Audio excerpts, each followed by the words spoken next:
first, do you mind, Claudia? I'm going to tell the story of how this book got started. I love that story. So what happened was, this was like almost exactly a year ago. I had just come out with the book Choose Yourself, and I got 2 phone calls on the exact same day, and it was really weird how I got these phone calls. So the first phone call was from Porter Stansberry, and of course, Stansberry and Associates hosts this podcast, and that was in part one of the results that came out of this phone call.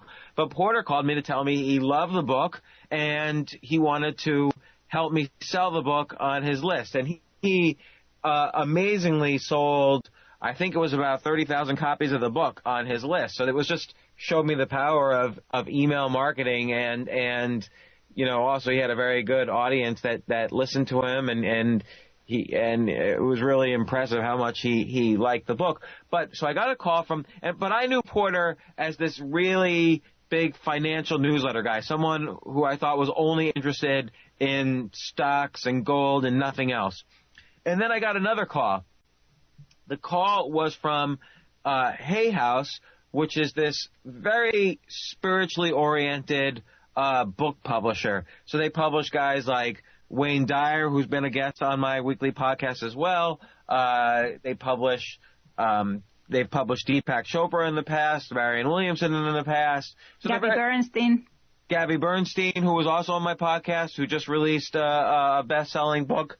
So they publish these really spiritually oriented writers. And so I'm thinking to myself, that's very interesting. So the people who have always, valued stocks and stock newsletters, they're suddenly interested in a book that talks a little bit more about the spiritual side of things. But also on the spiritual side, the most spiritually oriented publisher, they realize that you can't just believe in angels, you have to also pay the bills. And so my book Choose Yourself kind of covers both sides of that.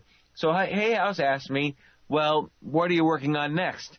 And I said, as a joke, don't tell them this, although they'll probably be listening to it. I said, as a joke, let's do The Power of No. And that title just came off the top of my head, in part because, one of my favorite inspirational books is The Power of Now by Eckhart Tolle.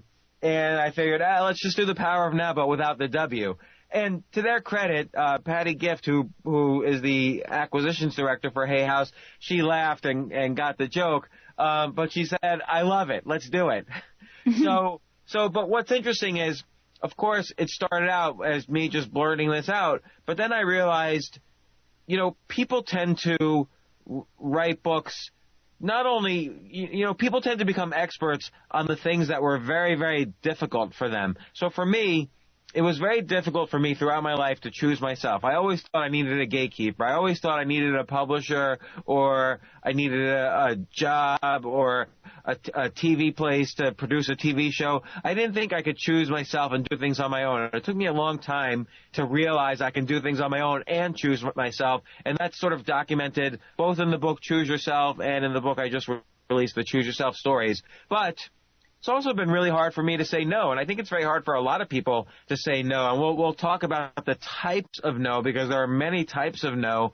But, I realized what a difficult process this had been for me while I was writing the book, and all my different stories about how I realized, I really learned the hard way how to say no, because saying yes too much made me essentially go broke, ruined all my relationships and everything. And by saying no, the quality of my life got a lot better. And then, Claudia, we decided to do this together because you had so many great stories about your own troubles. Yeah, not that I'm proud of it, but I do have some, I believe I have from the most dysfunctional family, or one of them. They deserve an Oscar, but really I'm grateful to them because they made me the woman I am today. But before we even get into that, I think one interesting thing on what you said about both Porter Stansberry's organization and Hay House calling you on the same day. And to me, that was a sign that, we gave a retreat at a spiritual place not so long ago, and we couldn't use the word success in the title because this was spiritual.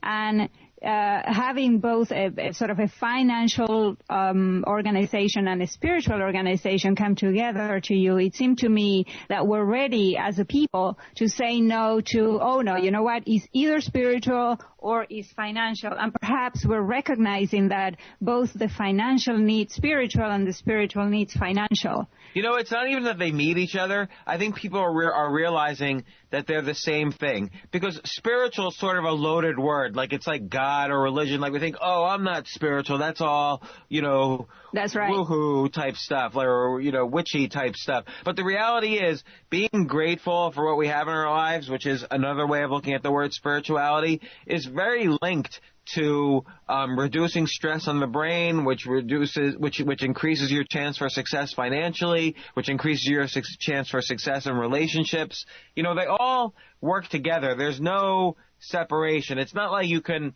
exercise your body but ignore your mind and ignore your love and things like that. Like, they're all together. And I think now, you know, I see this being on the board of, you know, one of the biggest employers in the United States. I'm seeing we're in a day and age where there's greater economic uncertainty than ever. And it's scary. Like, people are scared. And to deal with that fear, you have to learn how to say no to the things that are literally ruining your relationships, taking money out of your pocket, making you unhealthy. It's really scary. Yes, we all do need to learn to say no. Absolutely. Yes. Me very included.